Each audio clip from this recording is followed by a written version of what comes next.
Hello, everyone. Robert Walker here, along with Caleb Pierce, and we are SheepThings podcast. Our goal with this podcast is to get down to the basics with industry leaders, associations, breeders, owners, vets, suppliers, and anyone else we can find to hear their stories and firsthand experiences. Hopefully, we will ask the right questions to see what makes them successful, how they got started, and what they see for the future of the sheep industry. We hope to have something new weekly that we can share, so stay connected to our website, Facebook page, or sign up to follow us on a podcast service to get updates as they are published. Stay tuned as we try to share our learning experience with you all as we dive into the sheep industry together.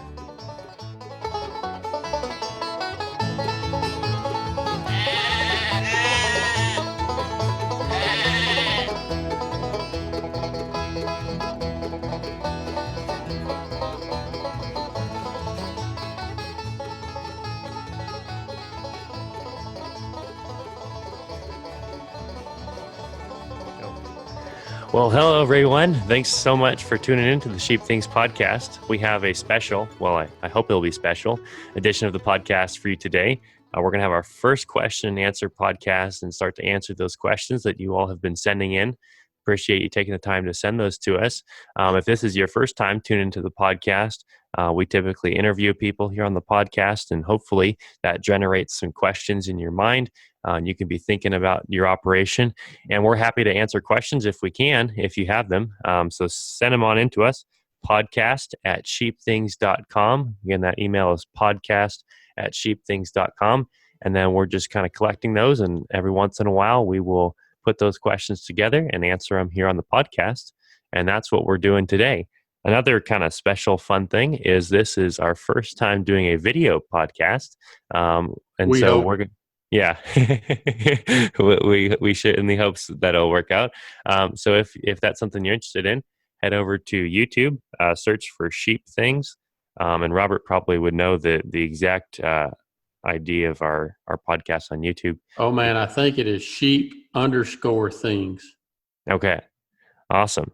So if you head over there, you can check out our channel, subscribe, and be prepared for some videos in the future. Hopefully we can have some cool video content to put on there. So with that, I guess we can jump right into questions.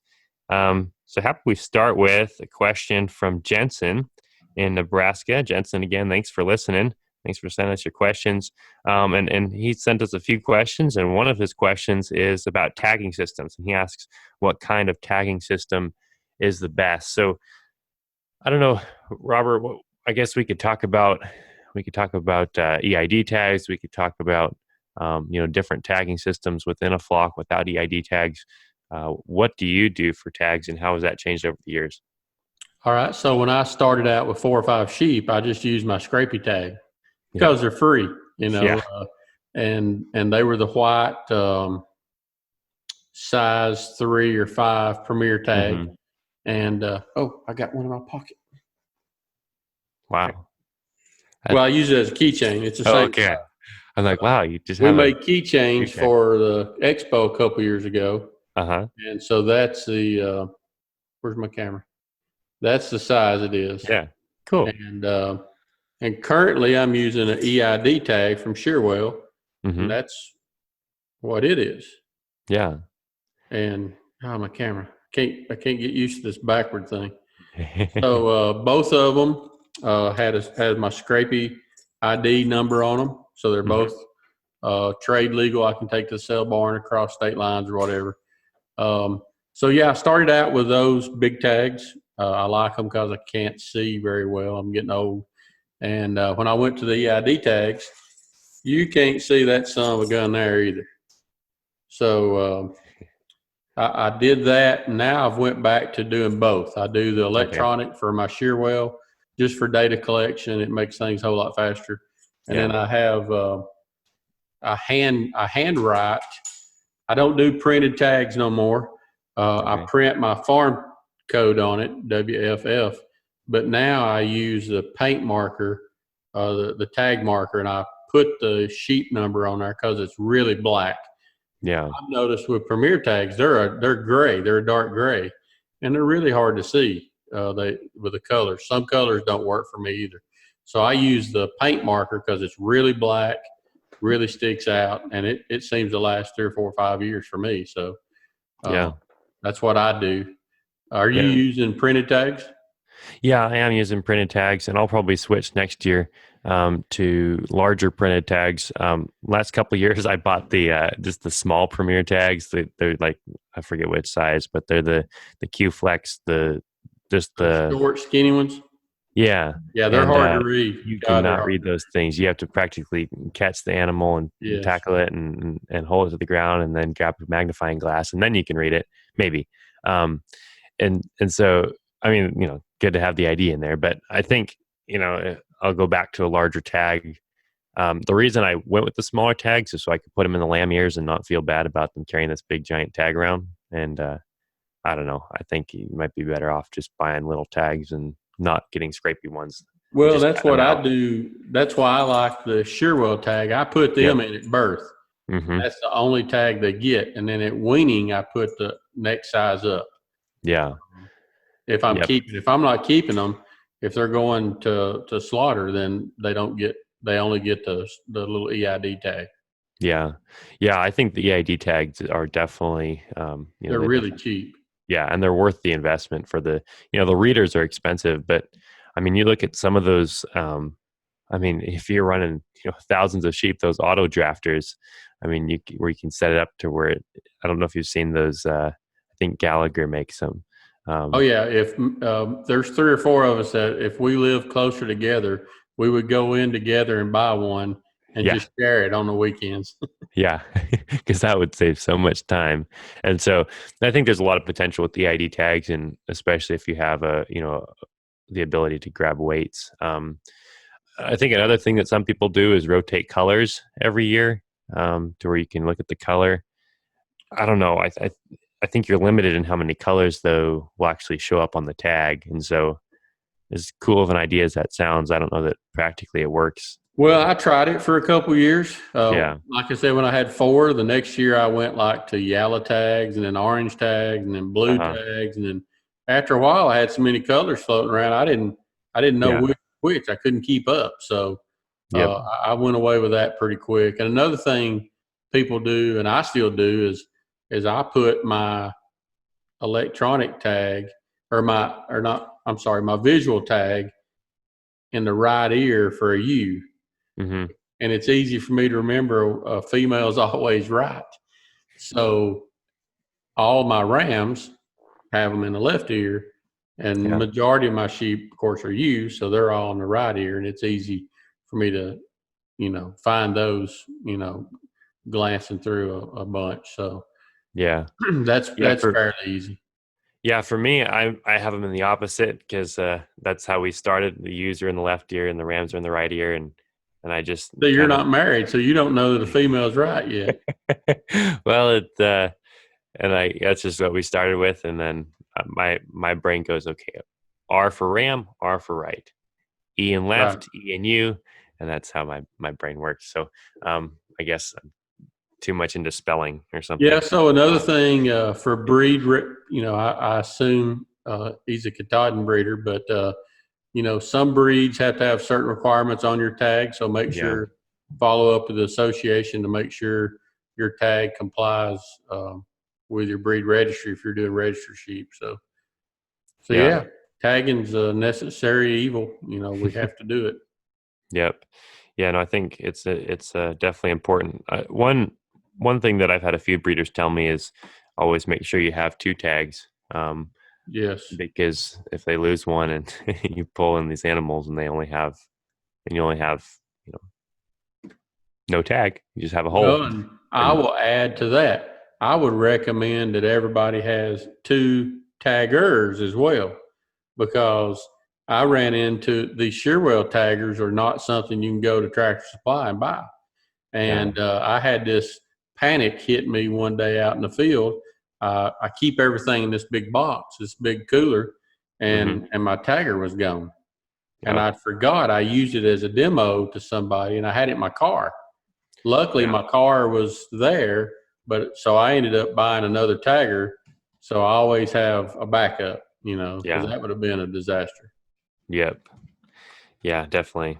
And if you have a small flock, like for me right now, my flock's still fairly small. So if you just have a small flock and like I'm doing management intensive grazing and they're in electric netting, they don't really have anything to rip their ear tags out on, and I see them every day. So I would kind of catch that. So Right. I haven't worried about two tags yet. But as I get more sheep, I probably will start doing multiple tags and probably add EID tags and do that instead of just another random tag. So, um, Well, on that thought, yeah. the new scrapey tags in Tennessee anyway, they're Shearwell tags that are not electronic.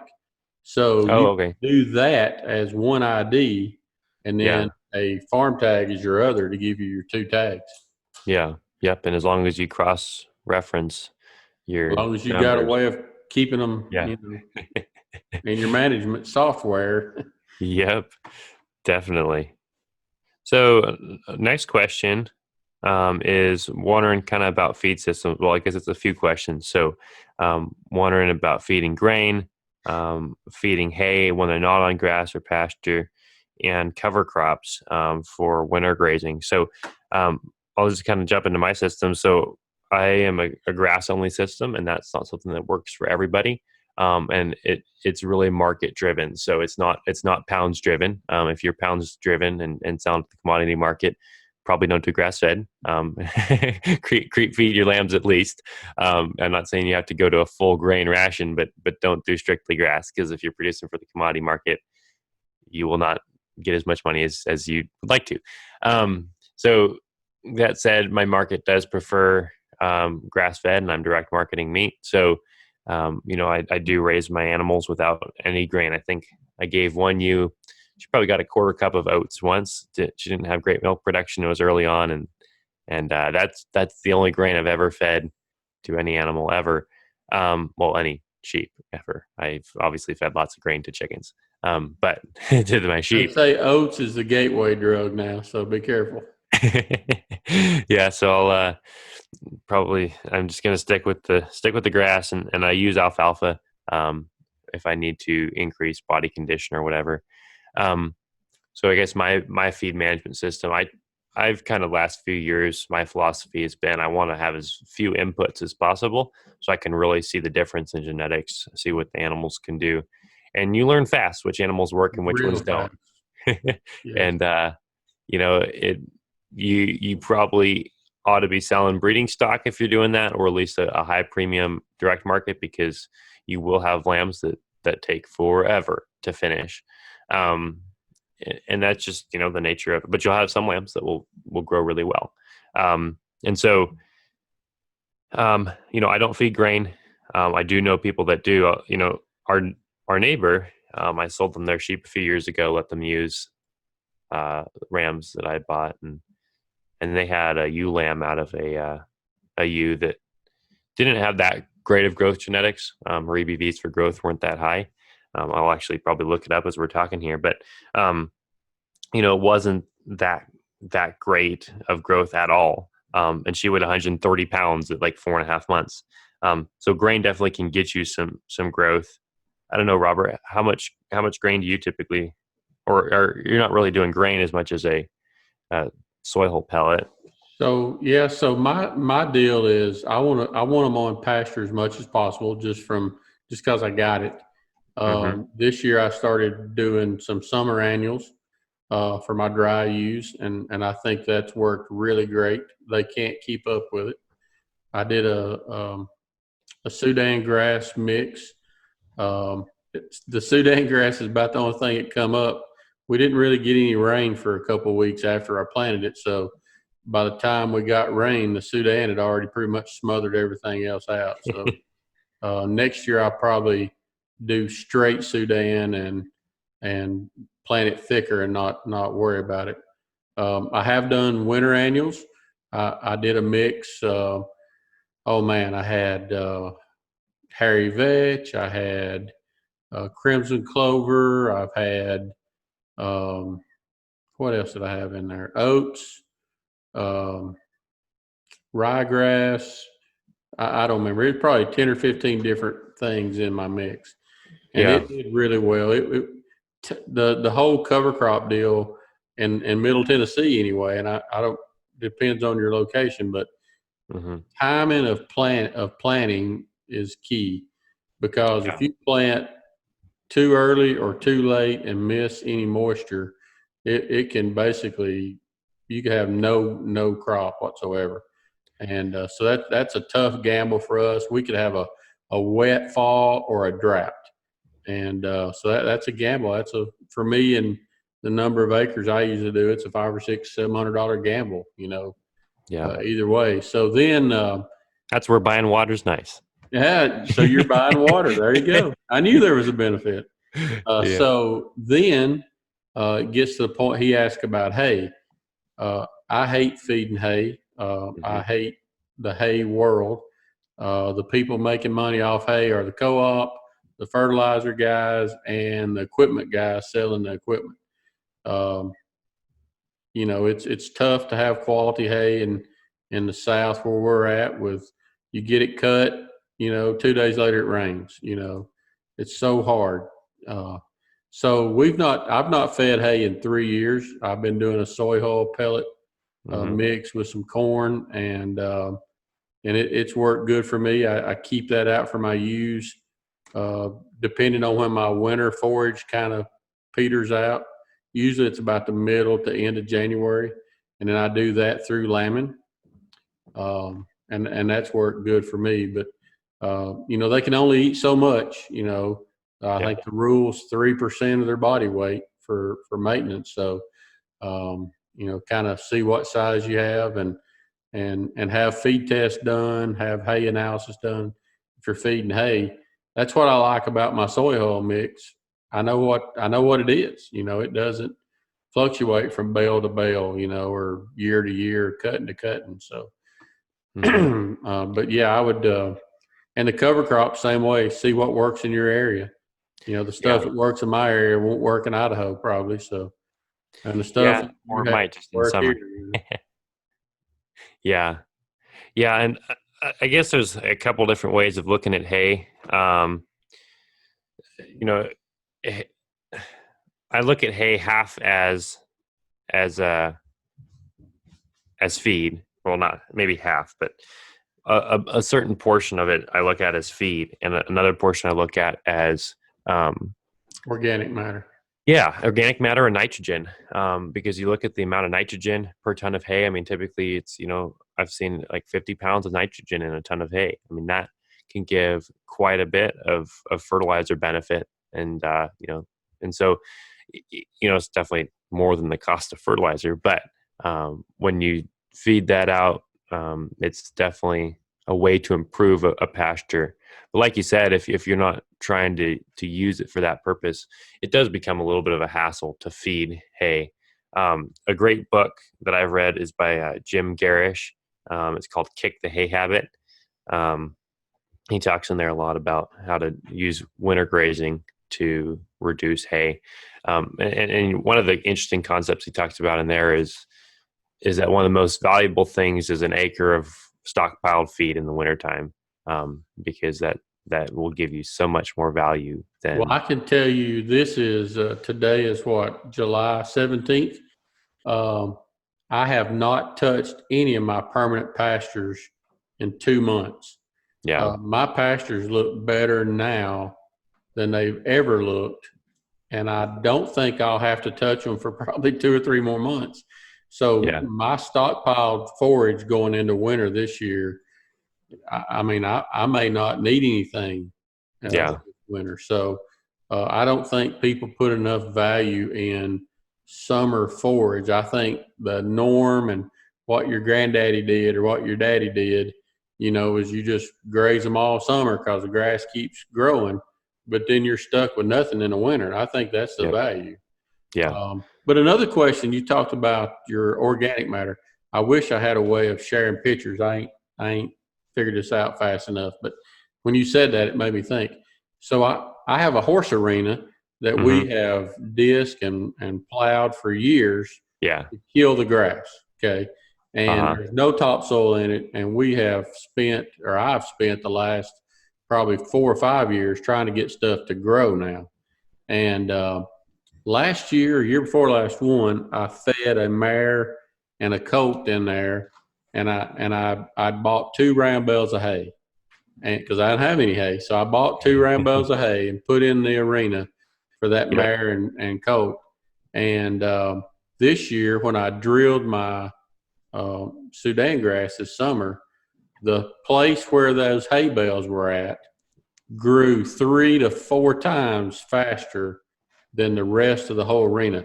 Yep. I took a picture of it like at 2 or 3 weeks, and it was like 2.5, 3 foot tall, where everything else was 12 inches. I mean, it Yep. was phenomenal. Yeah. And But I've seen that. And at the same time, they did not touch any of it. They did not eat any of it. So I'm curious to know, how do I test, maybe the bricks content, or is there a way to test the flavor profile of, because they didn't touch it, so yeah. I'm fixing to clip it all and let it do its second regrowth. Uh And huh. I'm curious to see if, how they handle it. Yeah. Yeah, I've noticed that too on permanent pasture because I've, overwintered on permanent pasture and then fed hay on top of the snow or just straight on the pasture. And I will see dramatic differences the next spring. I mean, I can walk out there and tell you where my fence line was Yes. sometimes on some of my pastures because I know exactly where where the hay went. Um, but you do see sometimes, depending on the close, how the proximity in time to when you last had animals on there, I think there's maybe a little bit of manure residual or something that if you have a larger, an area where they're spending more time, I think there's some reason why they don't tend to like it. And I don't know if it has to do with that, because I have seen them trample a little bit more. Where I really see the benefit is later in the summer or the following year after there's been a little bit more time.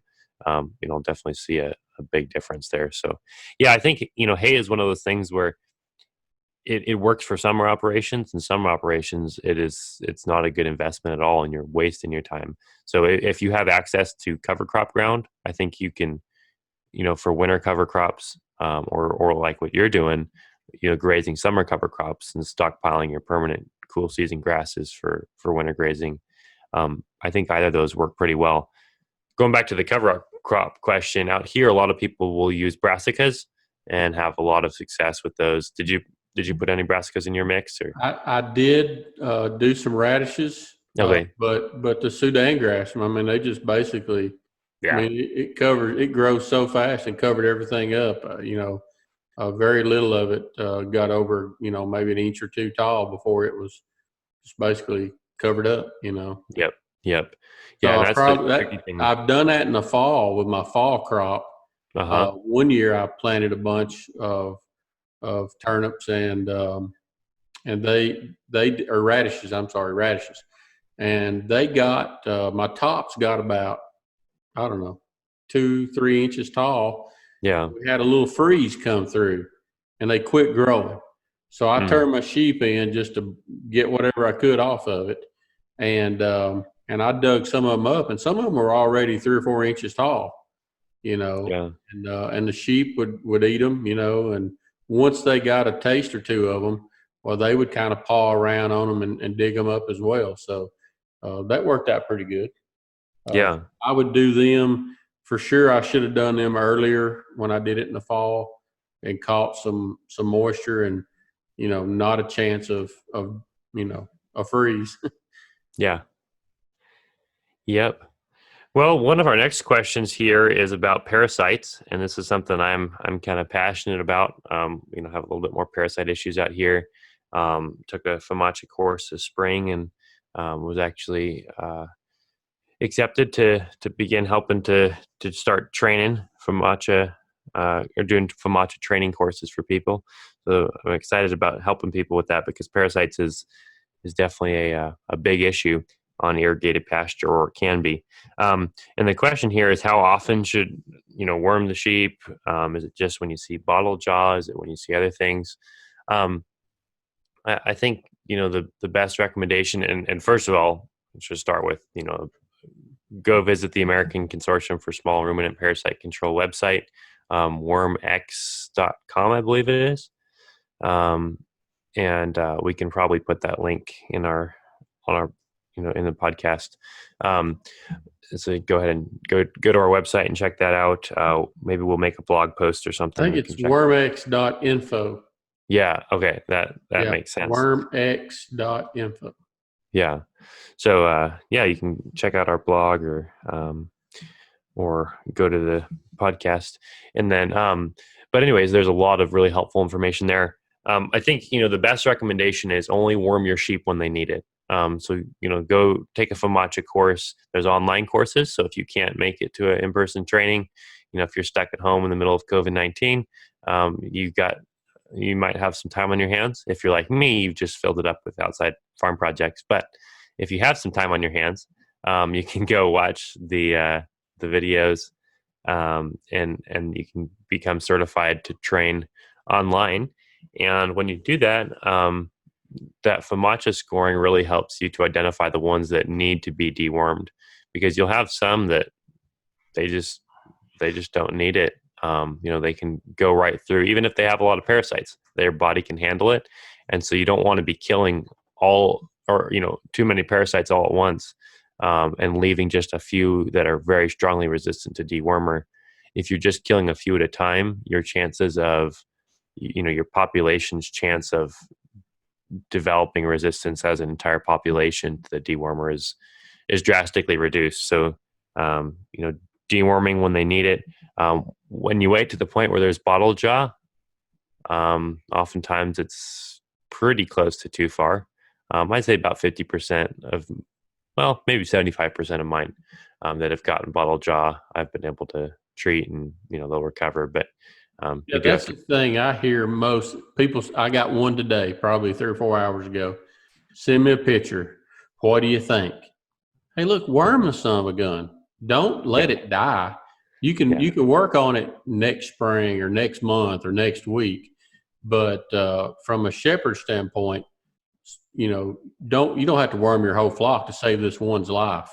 yeah, Worm that son of a gun, save its life, and then try to figure out what caused it. What can I do to change? yep. But If when you've he's got, dead, you can't figure it out. yeah, worm him. If you have quite a few, write down his tag number, sell him, and then That's right. and But then a move dead on. sheep is worth zero. So Yeah, get to know your vet. Uh, one of the things we see, of course, Caleb, he's a stalker on Facebook. He's not a participant, but a lot of stuff we see on Facebook, somebody will show a picture of a sheep and say, what do you think's wrong with my sheep? And you'll get everybody under the sun telling you every disease known to man, when 90% of them are probably parasites or pneumonia. yep, So eliminate that first worming, yep, and save the animal's life, um, and then figure out if your management issue or if it's a genetic issue, if it's the only one or whatever. But you got yeah, to save it first. So worm it.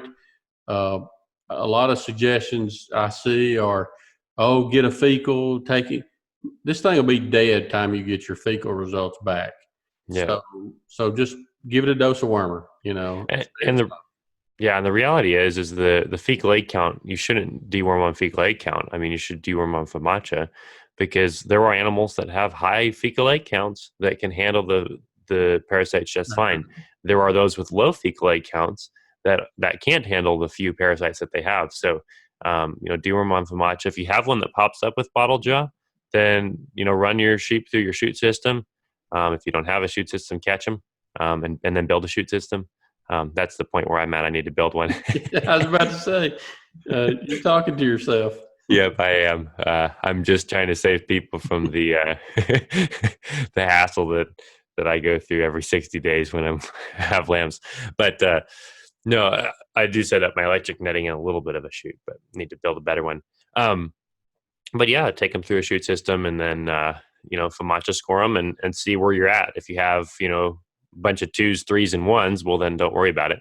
If you have a bunch of 4s and 5s, well then make sure you have plenty of dewormer on hand and get them dewormed. So Yeah, and it can I think, change fairly quick in the springtime too.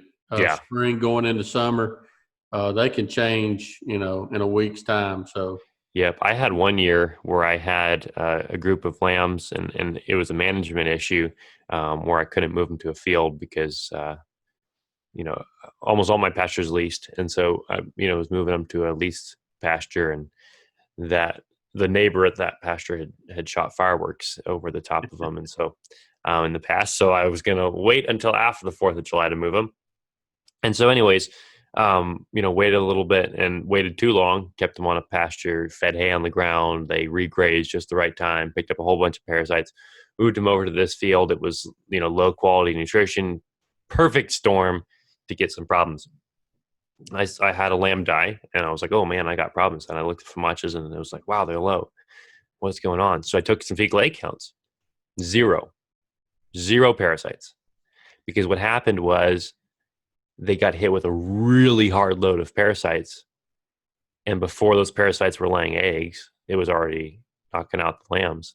So, that just goes to show again, use the FOMACHA. Don't rely solely on the fecal egg counts. And I saw, a big change there dramatically, quickly. So keep an eye on them, FOMACHA, score them periodically. Whenever you work them, just check a few FOMACHA scores and see where you're at. But yeah, know which dewormers work, and don't keep using the ones that don't work because they're not getting you anywhere.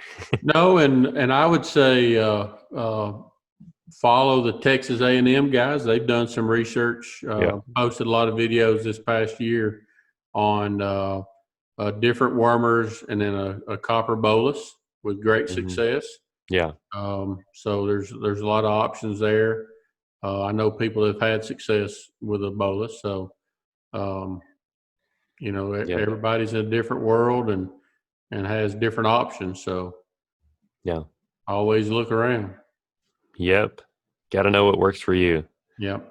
So Jensen's, but he's got a lot of questions. So I didn't even know we had people in Nebraska that listen to us. So it's great. He Yeah. wants to know, how do you get to your ewes to breed in a short amount of time? And if you're breeding 30 sheep at a time, how many rams should you use to breed them? However many you want to, I guess. Well, If exactly. you're in And an it SIP, you depends don't on need. the age of your ram. Yep. If you've got a young spring ram in the fall of the year, 30 would absolutely wear him out, whereas a 3 or 4 year old ram, 30 is just a good 2-day jog through the park. Yeah. Uh, so it all depends on the age of your ram. If I had a 2-year-old ram or more, 30, that's no big deal. Yeah. But if I had a first time ram, I'd probably put 10 or 12 in with him or something, maybe 15, but that'd be asking a lot for a young ram. Yeah, and I think part of it depends too on, um, the time of year that you're Yeah. breeding. If you're breeding in August, or if you're breeding in November or December, um, in November, December out here, if I had a 7 month old ram, I wouldn't hesitate to put him in with 25 ewes, and I'd feel fine about it. If I were in Tennessee or if I were in Florida, I probably wouldn't do that in August. Right. I wouldn't do that. But yeah, I think going back to his other question about how to get used to breeding a short amount of time, nutrition. I mean, that's, All about nutrition. yeah. I had one ewe that had 7 lambs in 9.5 months. She had a set of quads. No, she had a set of triplets and turned around and had a set of quads. And I hope she's the one that got the oats. she's not. She raised those all, and I've still got 3 of those lambs, those ewes, and yeah, no, she raised them all well and did fine. But the key to that is making sure they have enough nutrition um, to be able to do that. Because if you don't have that nutrition, you may get them to breed, but you'll probably end up with a single. And for me, I would rather wait a month and get an extra lamb than accelerate them. Yeah. And that's part of the reason that I haven't moved to accelerated lambing system, because doing grass fed, it would be hard on them to breed them right after weaning for me. And so, I've gone, well, I could do that, and I may end up with another single, but if you It delay takes a that, long time to recover their condition. yeah, I mean, it's like I kind of look at it like a Holstein cow. A hmm, Holstein cow is bred to be a heavy milker, and she puts all of her energy into milk for yeah, her calf, which would be us humans, I guess. But so I look at the sheep at the same way. I want my sheep to give all she's got to her lambs. I yeah, don't want her to be gaining weight while she's milking. yeah, I don't want her because that's just fat. I mean, I want all of her energy to go to that lamb, and I hope she drops a condition after weaning. Or as I'm weaning. hmm, I mean, I think that's good for their body. Good. I mean, that's nature's process. yeah, So they should drop a condition or two, and then you got to let that condition come back for her to breed. So yeah, um, you can do it, but you gotta your input costs will go up, and your management skills will go up. yeah, Kind of depends and, on your time and how much resources you want to put into it. yeah. And you don't even necessarily have to have them in full, lambing condition. Nope, You shouldn't. I mean, just the increasing. yep. If you increase them for a couple weeks, if they're at a, pretty, fairly low, and you increase them for a couple weeks, their condition might not improve a whole lot in a few weeks, but the nutrition level does. Yep. And then you can just hold them at that for a few weeks to make sure that they settle. And then, you can kind of drop off, keep them on management, and just let them slowly pick up that weight as they're pregnant. And you'll avoid a lot of large lambs in the spring. So Yep. that's a good problem to avoid. And a good question.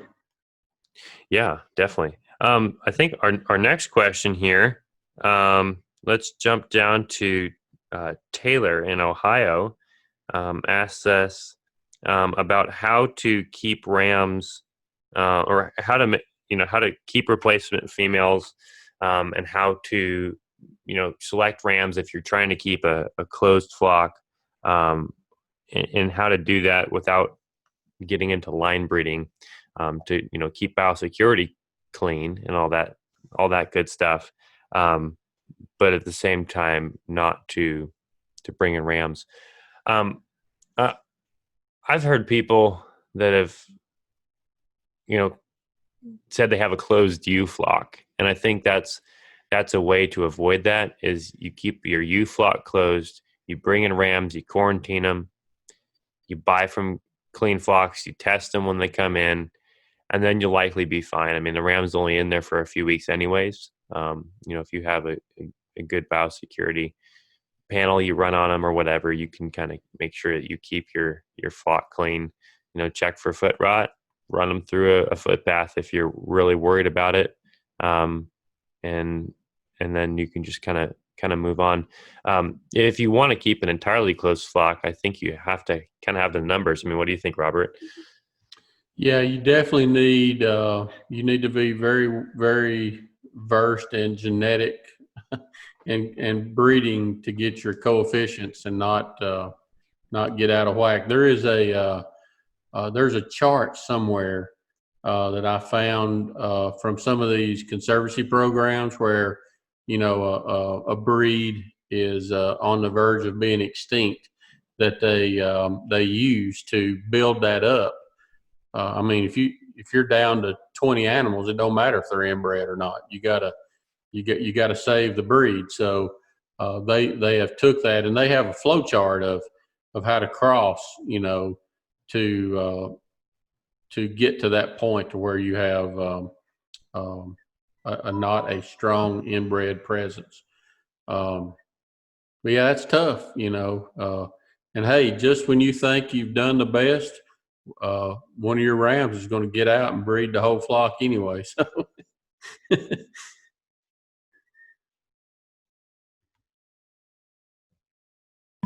Yep. I think your speaker's messing up. Are you there? Yes, I'm here. We Okay. we have a clock that goes off every hour, and that was the hour mark, and so it was making noise, and so Oh, I you're was muted. yeah I was muted to keep y'all from having to listen to. I don't even remember what song it was, but listen to a clock for a full minute. So, anyways, no, that's a great point. I think you just have to manage your genetics. Um, you know, I think so. She also asked if like electric netting fence is enough to keep rams from getting through. Um, Generally, I think it is, especially in the summertime when they're not. Let me put it this way: you can keep a ram and electric fence as long as there's not ewes on the other side of the fence, and as long as you don't have aggressive rams on the other side of the fence that they're trying to fight. I think that can both of those can be a problem.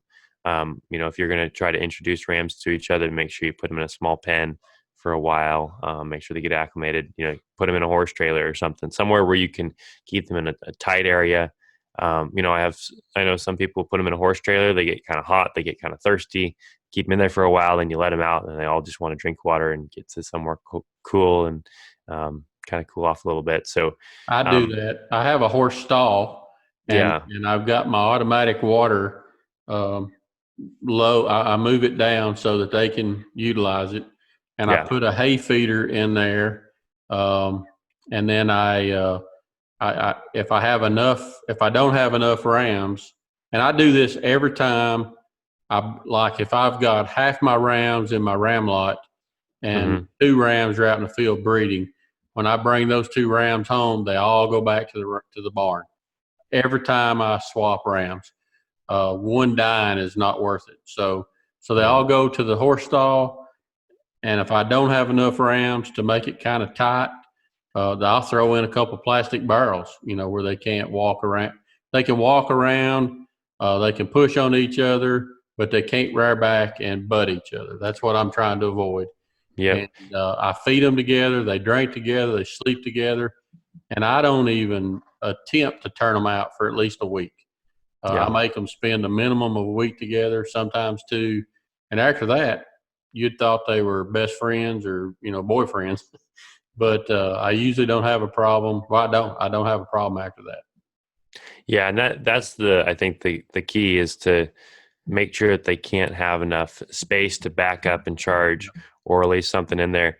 I've put my feeder in a way in the pen where they don't have a space where they can get a full charge across the pen. Right. They have something to break it up. So another key somebody else pointed out, a tip is they'd take old tires, just the rubber of the tires, Yep. and they'd throw them out in the pen, and they can walk across them, but they can't run Yep. because they'll trip I've on heard them. that too. So it works. There's lots of different ways you can you can you know get around that for sure. But I think electric fencing can definitely work. I mean, right now I just put in um, kind of the way I do my rams. Most of the time I keep them separate. I do keep some together, but I like to keep them separate if I can. Sometimes it just depends on personalities. I have two rams that I know do not get along, and they always fight when they're together. So I just keep them in separate pens. Um, but what I like to do in the summertime is I will put one of my mature rams um, in with my ram lambs after they're weaned. And it does a couple things. One, having an adult in the pen makes them wean a lot easier. It's a lot less stress. They're much happier having that. The other thing too is I noticed my ram lambs fought less, and I was a little curious as to why. And my thinking is when there is a very large ram in there, they know they won't be top. So they're not fighting as hard to become the top ram in the pen. Everybody trying to knock him off the top. Um, you know, they just kind of seem to not fight as much, having that dominant ram in there that's much larger than them, and kind of keeps problems out of the way. I even noticed one of the rams I put in there in the past, he would kind of go up and break up the fights. And so I think sometimes having a larger animal in there can help. So right now I've got a ram and 20 some ram lambs, 30 maybe some ram lambs in a pen, just out on grass and electric netting. So I do the same thing. This past week, two or three people were showing fence line weaning, and and we put our ewes over here and the lambs right across the fence from each other for a week or two or whatever. And, I don't do that. I do the same thing you do. I'll take my ewe lambs, I'll put 2 ewes in there with them. And then my ram lambs go in my ram lot with all my rams. And Hmm. they don't bawl for, 10 minutes and it's over because they have an adult in there with them and that they're used to, and they follow that person around. Yep. And I have there is zero hollering and screaming that I experienced my first year with sheep when I didn't do that. Yeah. And I'll tell you something else I've done in the past, and I'll probably get back to doing it at some point, is I used to weather a lot for Hmm. myself personally to eat.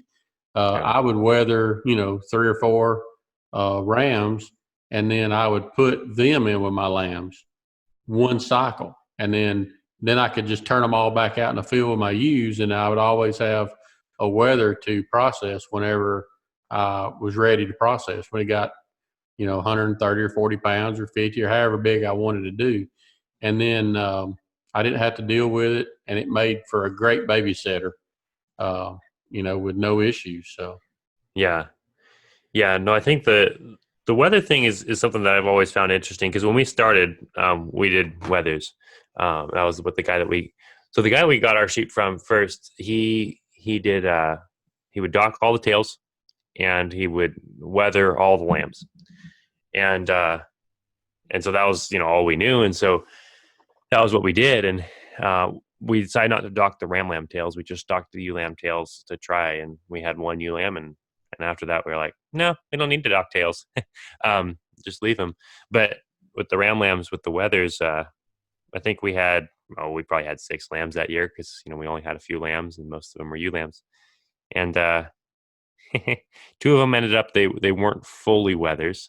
They were, you missed one. yeah, or 2.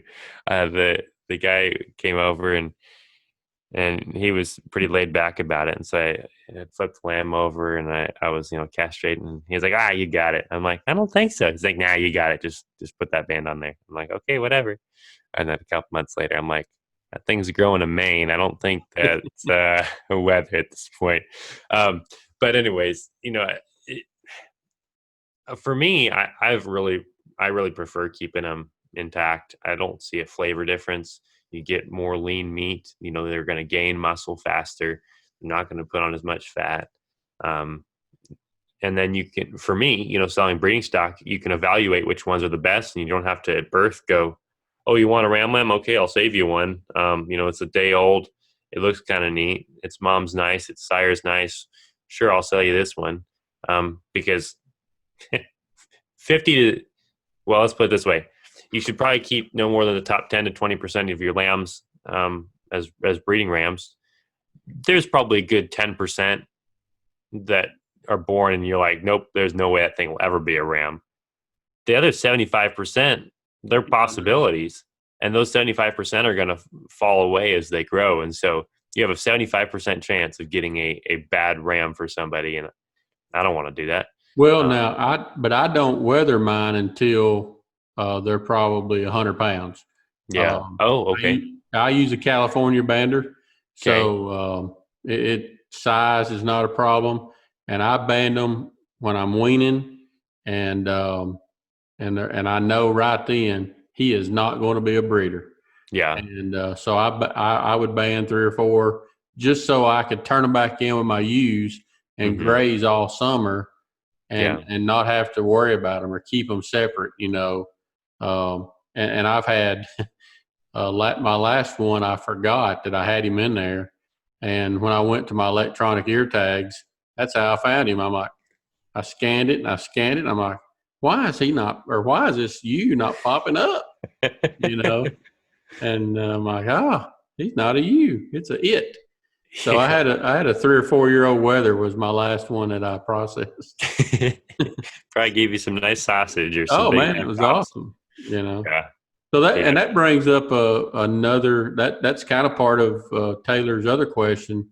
Um, is we mentioned keeping ram lambs intact, whether it be to sell to ethnic markets or sell as rams for breeding stock. how long do you keep the lambs at their mother's side before you are concerned with them being at breeding age?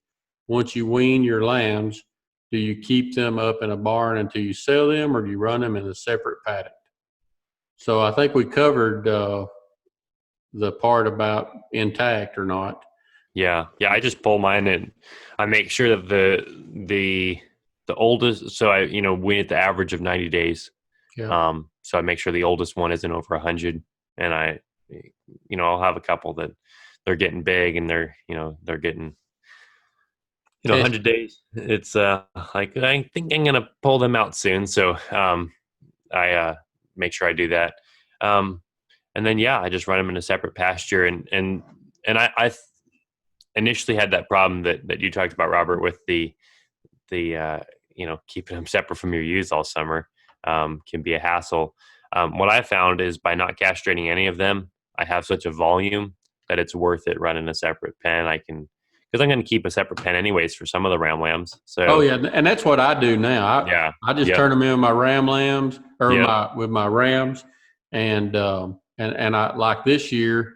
Um, Previously, I depending on the summer, I would have to keep my soy hull pellets out for my rams year round because yeah, it's a small lot. So, yeah, but now I did the summer annual, so I got more than they can handle, yep, and it's not a high protein cover crop anyway. It's more of a maintenance type deal. So, hmm, but that's why I haven't weathered any in probably 2 years. yeah. Yeah, you got the ram lot already. The work of fooling with it, so might as well put more in it. Yeah. Yeah. One of the other questions that Taylor asks here is about how to manage the rams when they're not out breeding ewes. We talked about that a little bit earlier about Yeah. putting them in separate pens. But I think the flip side to that is how to manage the rams when they are in with ewes. And I think, and the reason I bring this up is the idea of using multiple sire groups. And so, that's something we see out here a lot in the West. With range flocks, they'll just, run a bunch of rams in with their ewes because they don't care who the sire is.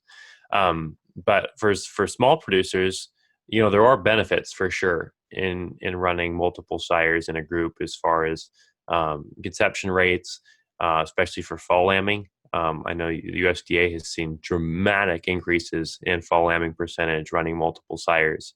Um, and so, there are some benefits there. Parentage testing is an option, but you kind of just got to weigh what works best for your operation. But, I was originally worried about running multiple sires in a group because I was concerned that they would, kill each other or something. Put them in with uh, with ewes, and I think it's just a matter of making sure you don't have two big dominant rams in the same pen, and knowing their Are you personality. using a marking harness to determine which one breeds which ewe? Well, so I'm not doing multiple sire groups, Okay. but I know people that are. Yeah, I Um, do too. I know people doing the DNA sampling, and they yeah, love it. I mean, yeah, they're turning out 3 or 4 rams, yeah, and yeah, usually they find out that two are real dominant, one just could care less, yeah, and one's just average, as far yeah, as breedability.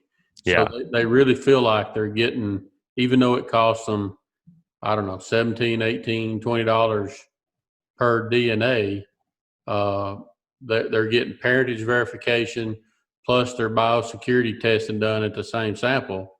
mm, So they feel like they're getting their money's worth and getting more lambs to justify it. So yeah.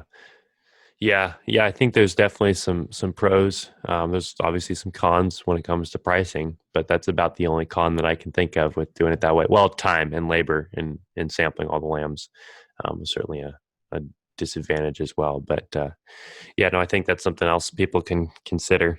Um, just thought we could talk about that a little bit while we're on the topic of managing rams.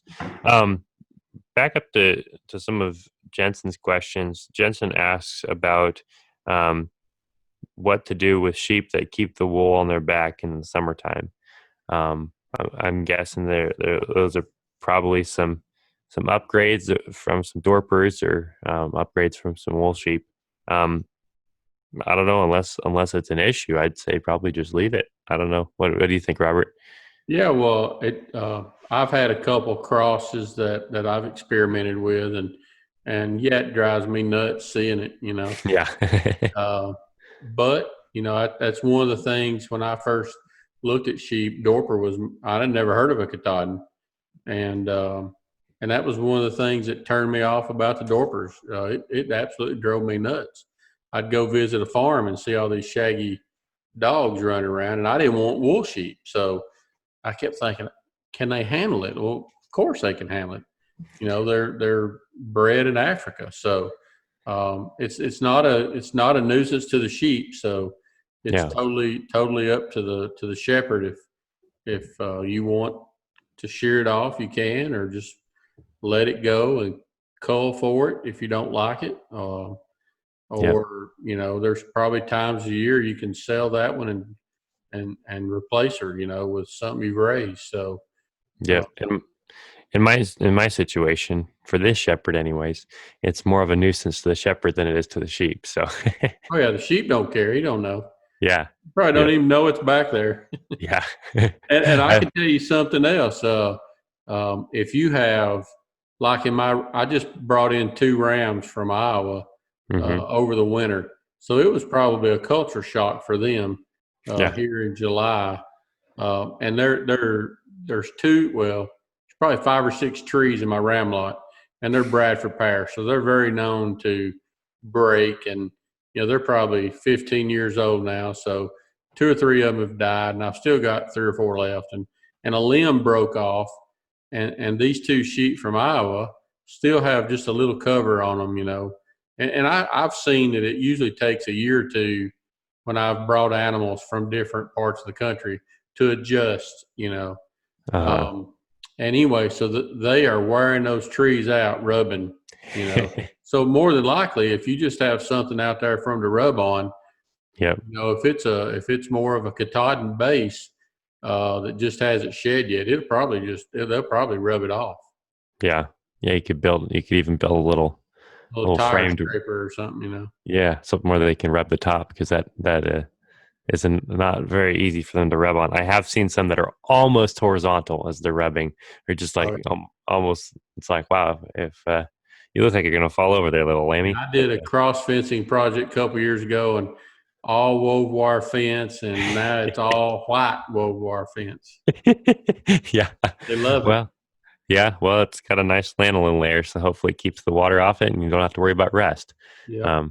And be the flip side of that is you have hair on there that maybe it's holding the water and making it rest. But we'll just move on to another question. Um, so another question here about guard dogs and livestock guardians and training livestock guardians. So we're chatting about this before the podcast, and so I Robert hear went. your guard dog barking.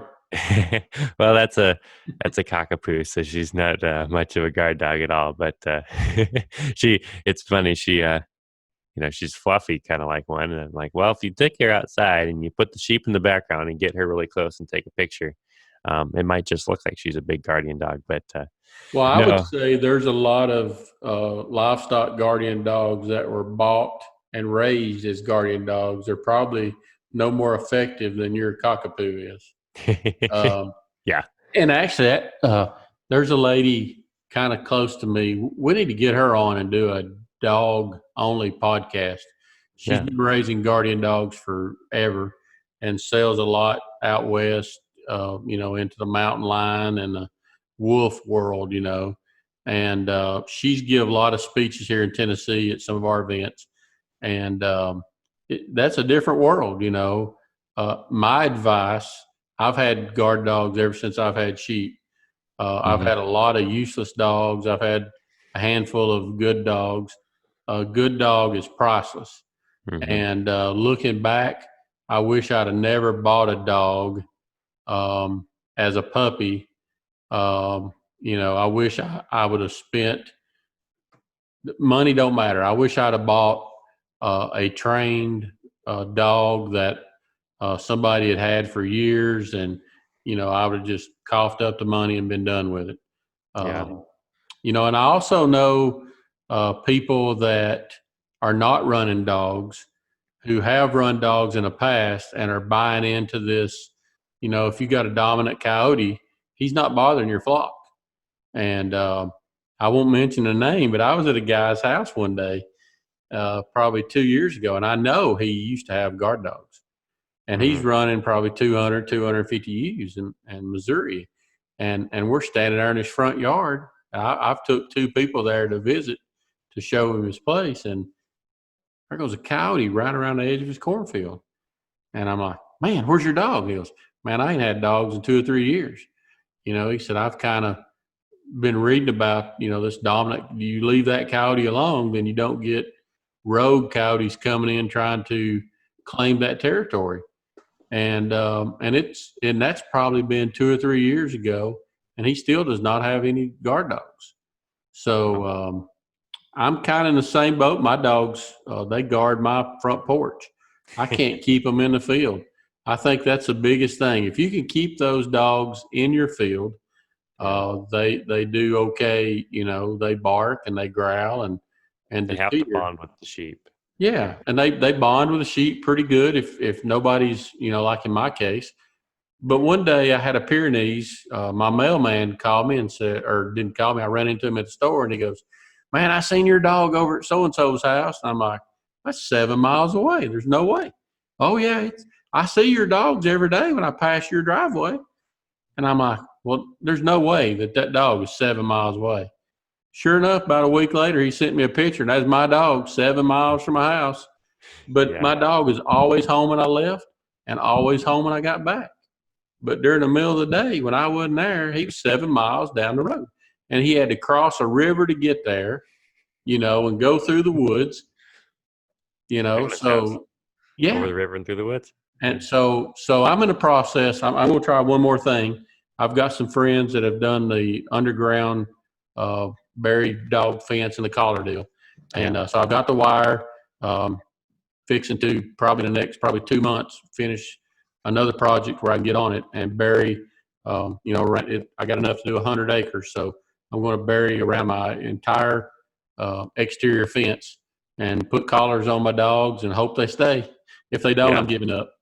Yeah. Well, and I think the other thing to keep in mind with guard dogs is they don't necessarily work for everybody depending on where you're at. Like for me, I'm pretty close to basically town.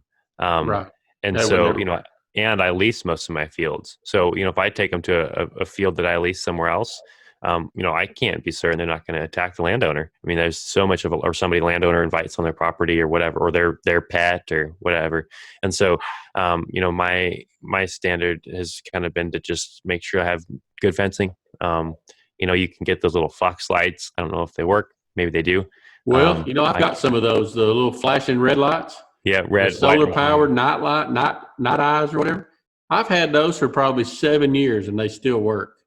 Yeah, Uh, yeah. I have one. It's battery powered, and it just randomly does red, white, and blue flashes. It looks like the police are out there in your yard all night long, but supposedly it keeps the foxes away. So, another uh, tip as well for predators besides fencing and all that sort of thing is just there are other guardian animals you can use. Um, you can do llama, or you can do llamas, you can do donkeys.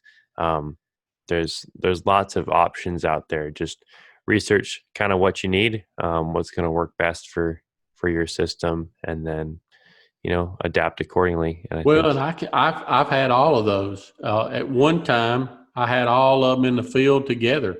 I had a donkey, or I had 4 donkeys actually in different lots, and I had 2 llamas and a dog. And something killed the donkey, a llama, and my dog. So, I don't know. Sometimes if your predator is bad enough, it don't matter what you got, or if there's enough yeah, of them. So, um, it's kind yeah, of kind of the thing to think about with livestock guardian dogs or llamas or there. There's no solution that works for everybody. yeah. And And out here, I my mean, Yeah, my guess is domestic dogs are probably kill more Yeah. lambs than coyotes or wolves and everybody else combined. So, Well, wolves kill a fair amount out here. I'm sure. Yeah. We've had people that have had, pileups of. We have one producer out here that lost 160 in a night. Wolves Wow. chased him off a cliff and killed them all. So, or not all of them. That was a portion of the couple bands that were out there, but it's a pretty big kills. But I think just make sure you know what works for your system. Um, and there's lots of strategies, prevention and all that. But I think Good just fencing goes a long ways. yep, Back to your electric fence. My dogs don't pay electric fence any attention. yeah, They climb a gate, they jump a gate, so I'm hoping the electric collar works for me. And yep, then buy good stock. yep, Um, yep. Well, it's what I would suggest. yeah. Well, we got through a few of the questions. We still have definitely more to cover. We'll do another Yep. question and answer here soon. But if you have questions out there and you're listening to this or watching us on YouTube, send us an email. Again, that's podcast@sheepthings.com. And we'll be happy to answer your questions here. Stay tuned if you've asked questions to hear your questions be answered coming up I here can't soon. believe people ask us questions. Yeah, we're still fairly new at this thing, but We've got experts. We're probably at 300 plus. Well, people don't know who our next surprise guest is, but yeah, after adding him, we're probably at 300 years of sheep experience, and yeah. people are asking us questions. Yeah, no, it's hopefully we can take some of our conversations and be just in essence a I don't know the right analogy to use, but kind of rubber. And We're the people, go-between guy. yeah, people throw information at us when we ask them questions, and then we can bounce that information back to people that ask us. So, but we're happy to do that, or even happy to ask some of our guests, either on the podcast or off the podcast. We may be, asking them, hey, so we got this question, and then answering that here on the question and answer if it's one that we don't know. And we're happy to also point you in the directions of resources like we did earlier with the American Consortium for Small Ruminant Parasite Control, because I'm not a parasitologist. I can't answer all those questions, but I can tell you who can. So definitely send us your questions, podcast@sheepthings.com, and stay tuned for our next guest, which you are going to love hearing his experience and his knowledge, his expertise, and make sure you tune in, tell a friend. If you're listening on Apple Podcasts, please subscribe to our channel there. If you're enjoying this content, give us a review if you'd like. Preferably 5-star reviews are always preferred, but if you have other ones, you can just keep those to yourself. And no, just kidding. Tell us what you think. If there's anything you want us, he's saying, oh, this is, a topic or a speaker you'd really like you guys to cover. Again, that's the same email address, podcast@sheepthings.com, and we will be happy to get back to you or have on people that you're curious about. So with that, we'll let you guys go and listen to other podcasts that we've put out there, and we will see you, or you guys will see us or hear us all later. So what is the one guy used to say? We'll see you on the radio. Yep, we will see you on the radio. So anyways, I don't know who that is. I don't think I've heard that before, but it sounds like a fun saying. So anyways, we'll talk to you all later. Thanks for tuning in.